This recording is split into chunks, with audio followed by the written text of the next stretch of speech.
Nächstes für die EFDD David Coburn. Please. Danke schön, Herr President. Jean-Claude Juncker, it's great to see you. Always a joy.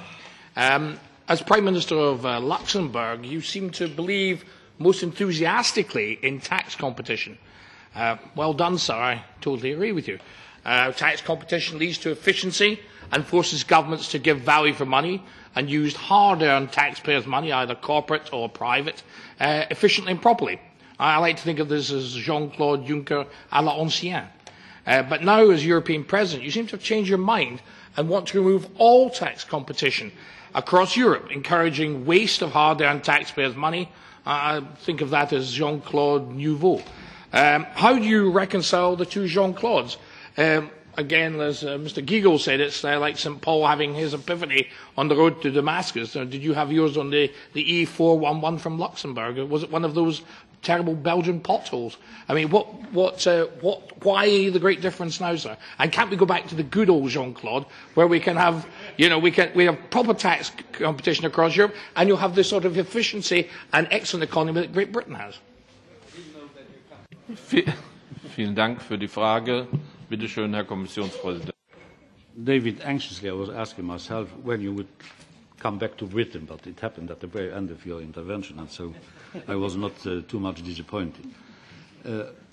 I'm hesitating when you are describing me as a schizophrenia guy who was old and who is now new, because I believed in tax competition, which is a principle of the treaty.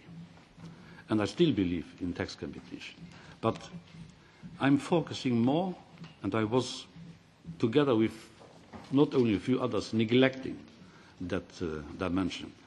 I'm focusing my attention now on fair tax competition. I'm in favor of tax competition, but it has to be fair, and it was not always fair. And it is still not fair because we have loopholes all over the European Union. I give you one example, which is less critical.